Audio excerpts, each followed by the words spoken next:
There is a place on Earth where the modern calendar has no meaning. A 72 square kilometer patch of dense, unbroken jungle isolated in the warm waters of the Bay of Bengal. From above, it looks like an untouched paradise, guarded by a ring of shallow coral reefs. But beneath that green canopy lies the absolute sharpest border on our planet. A line drawn not by international treaties, but by an unwavering refusal to join the modern world. The Indian government enforces a strict 3-mile exclusion zone around its shores, making any attempt to approach or land a criminal offense. This law exists for a singular reason: to protect a boundary that has stood unchallenged for over 60,000 years.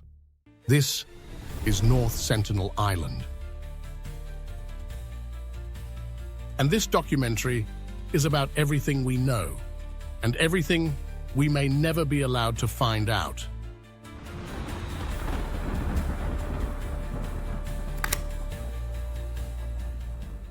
In the Bay of Bengal, 1,200 kilometers east of the Indian mainland, there is an archipelago called the Andaman and Nicobar Islands. India administers them. Tourists visit them. Some of them are considered among the most beautiful beaches in Asia. And then there is North Sentinel Island, which is none of those things. North Sentinel Island is 72 square kilometers of dense tropical forest. It is 28 kilometers from South Andaman, the nearest inhabited island. It is surrounded by a shallow coral reef that prevents most boats from landing. It has no roads, no clearings visible from satellite, no fires at night that satellites can detect, no structures visible from the air. And somewhere inside that forest, there are people. We do not know how many. We do not know what language they speak. We do not know what they eat, what they believe, what they call themselves, or what they think of the aircraft that occasionally pass overhead. We know almost nothing about them, because they have never allowed us to, and because India, their official administrative authority, has decided that their right to that choice outweighs our curiosity. This documentary cannot tell you everything about North Sentinel Island. No documentary can, but it can tell you everything that is known. And it can ask the question that matters more. What does it mean to be the last people on Earth who have chosen, completely, violently, absolutely, to be left alone?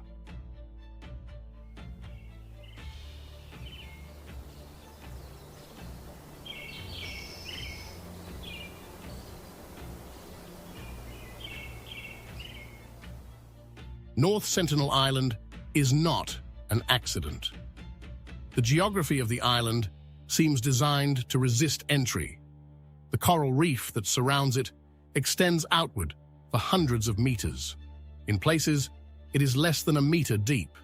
Any boat with a significant draft cannot pass. Only flat-bottom vessels or hand-paddled canoes can navigate the reef approach. The beaches, when they are accessible, are narrow. The forest begins immediately behind them. Dense canopy, no sight lines. Anyone on the beach is exposed. Anyone in the forest is invisible. The island sits within the Andaman Archipelago, a chain of 572 islands stretching 800 kilometers through the Bay of Bengal. The archipelago itself sits on a subduction zone, where the Indo-Australian plate slides beneath the Eurasian plate. The same tectonic process that built the Himalayas built the Andaman Islands. On December 26, 2004, the subduction zone ruptured. The 2004 Indian Ocean earthquake, magnitude 9.1, was the third largest earthquake ever recorded. It triggered a tsunami that killed 227,000 people across 14 countries. The Andaman Islands were directly in its path. Some low-lying islands were submerged. Coastal communities were destroyed. Hundreds of Andamanese islanders died. The Indian Coast Guard sent a helicopter over North Sentinel Island 3 days after the tsunami to check for survivors, to see if the island had been damaged, to see if the Sentinelese needed help. He was alive. The island was intact. The tsunami had not reached the interior. The helicopter turned around. The Sentinelese did not need rescuing. They never have.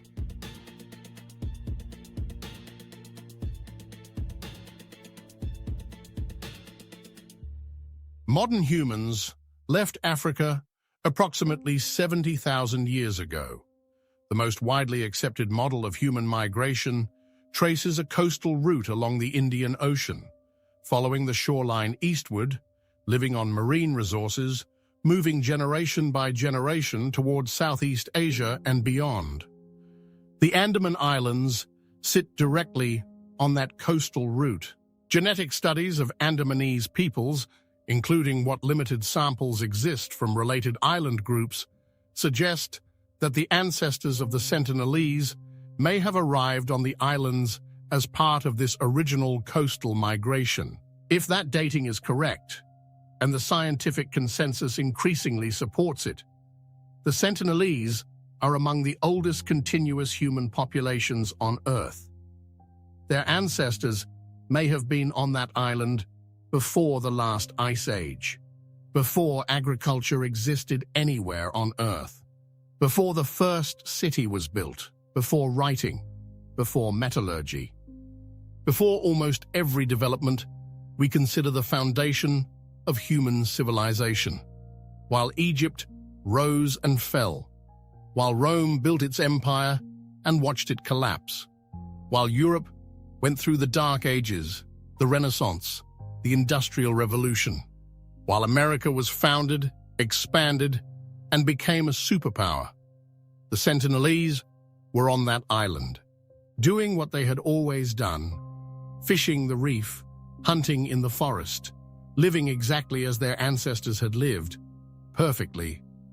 The word we use for this is uncontacted.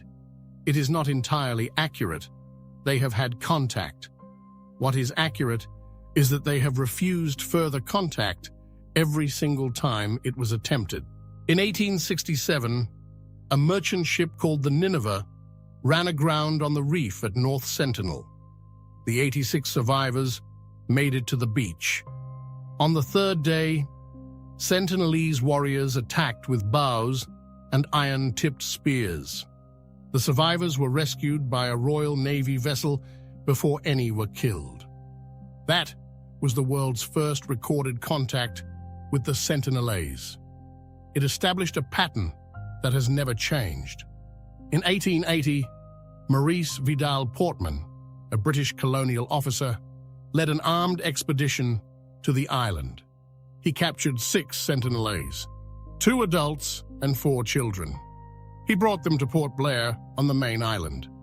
The 2 adults died within days of disease, of exposure to pathogens their immune systems had never encountered. The 4 children were returned to the island with gifts.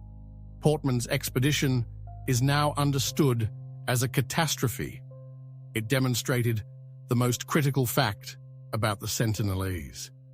They have no immunity to the diseases of the outside world. A common cold could kill them. Influenza could eliminate the entire population. Measles, chicken pox, the ordinary illnesses of modern civilization could be, for them, extinction-level events. This is the reason India made contact illegal. Not to protect visitors from the Sentinelese, to protect the Sentinelese from visitors. On November 17, 2018, a 26-year-old American missionary named John Chow paid local fishermen to take him to the edge of the exclusion zone. He had been planning this for years. He had trained, he had studied, he had obtained, illegally, vaccinations he believed would protect the islanders from any pathogens he might carry. He had written extensively in his journal about his mission to bring Christianity to the last unreached people on Earth. He crossed the exclusion zone alone in a kayak. He called back to the fisherman's boat, "My name is John. I love you, and Jesus loves you." A Sentinelese boy shot an arrow. It struck Chow's Bible. He retreated. The next morning, he went back. The fishermen watched from a distance. They saw Sentinelese men on the beach. They saw movement. They did not see Chow again. The following day, they saw what appeared to be a body being dragged along the beach. The Indian government sent a team to investigate. The team reached the outer reef. Sentinelese warriors appeared on the beach, armed and hostile. The team turned back. John Allen Chow's body was never recovered. India chose not to attempt a forced retrieval. The legal risk and the human cost of a forced entry to recover a body from people who had not consented to contact was judged too high. No charges were ever filed against the Sentinelese. Under Indian law, they are recognized as a protected people acting in defense of their own territory. The fishermen who transported Chow were arrested. The island does not look different after what happened. It never does.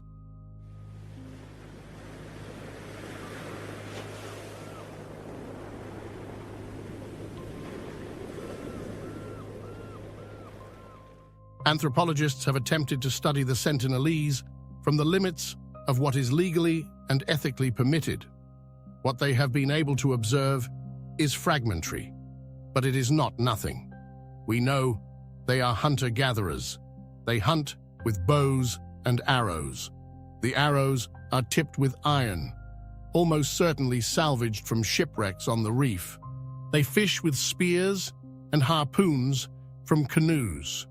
The canoes are dugout style. They are not used for open ocean travel. They stay within the reef. We know they build structures in the forest. We know this from the occasional observation of cleared areas and what appear to be huts visible from helicopters. We do not know the interior architecture of their society. We do not know their kinship systems, their religious practices, their leadership structures, or their understanding of the world beyond their island. Population estimates range from 15 to 500 individuals. The range reflects how little we know. The Indian government's most recent official estimate is 50 to 400. That range, 350 people wide, is the most precise number any government has been able to produce about a population within its own territory. The 2004 tsunami provided the most significant data point in decades. The helicopter footage showed multiple individuals on the beach after the event. Alive, armed, hostile, but alive.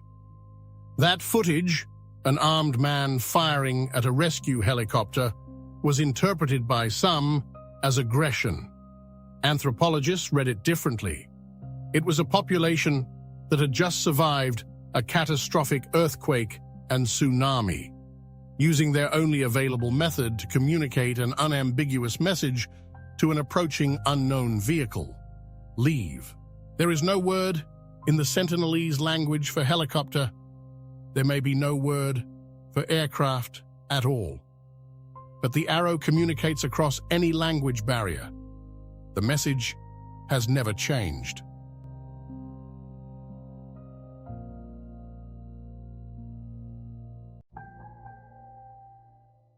The debate around the Sentinelese is not simple. It has at least three sides, and all three are held by thoughtful people. The first position: leave them entirely alone.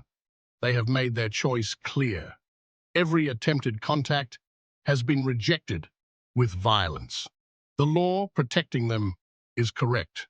We have no right to impose contact on a people who refuse it. The second position: their isolation is a vulnerability, not a choice. They are not protected from climate change. They are not protected from sea level rise. They are not protected from the possibility that their population is too small to survive long-term genetic diversity. Someone, eventually, may need to make contact, not to change them, but to ensure their survival. The third position. We have already made contact. The aircraft overhead. The reef filled with shipwreck iron they repurpose for arrowheads. The plastic that washes up on their beach from our ocean. The noise of our civilization that reaches them across the water. The question is not whether they know the outside world exists. The question is what they think of it and what they have decided about it. They take our iron. They use it to make arrows. They use the arrows to stop us from coming.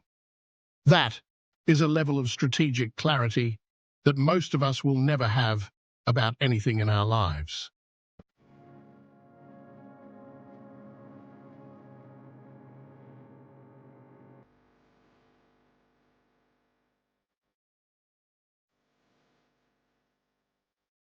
We do not know what the Sentinelese call their island.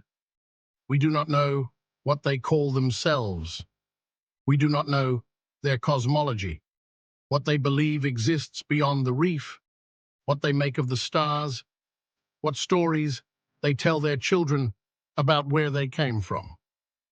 We do not know if they know they are the last ones, the last group of humans on Earth living in complete independence from every civilization, every government, every economy, every belief system that has accumulated in the last 60,000 years. What we do know is this. They survived the 2004 tsunami that killed 227,000 people. They survived the British Empire that dismantled every other indigenous culture in the region. They survived the 20th century with its world wars, its nuclear weapons, its satellites, its internet. They survived every missionary, every anthropologist, every researcher, every journalist, every curious human being who decided their story was worth dying for. They are still there. The difference between isolation and freedom is not the presence of walls. It is not the distance from the mainland. It is not the number of people who know you exist. It is whether the choice is yours. For 60,000 years, the Sentinelese have made the same choice, the same answer, to the same question. Every single time it has been asked. No. And the most remarkable thing about that answer is that it is still being given. Today. Right now. On an island 28 kilometers from a modern city, in a world where almost nothing is left unexplored, one group of human beings is still living as if the last 60,000 years of human history simply did not apply to them. Because for them, they do not.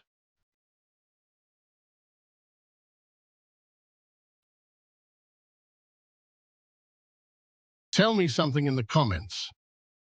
If you were on that helicopter in 2004, the one they fired the arrow at, what would you have done? Turned back, like the pilot did, or tried again? Because that question does not have an easy answer. And the fact that it does not tells you everything about why this island matters. If this documentary made you think, subscribe and turn on notifications. Every week, we go to the places the world forgot, and we stay long enough to understand them. You just watch the story of a people who chose total isolation. Now, watch what happens to people who had no choice. Stranded on an island at the edge of the world, where the ship only comes once a year. The Faroe Islands, our most watched documentary, is on screen now. Or, if you want to understand what it means to live on an island built by fire, on three tectonic plates that have never agreed on a direction, watch our documentary on the Azores, the island they buried under 20 meters of ash, and the people who came back anyway. It is on screen right now. And if you want to see where we're going next, to Svalbard, subscribe now. See you there.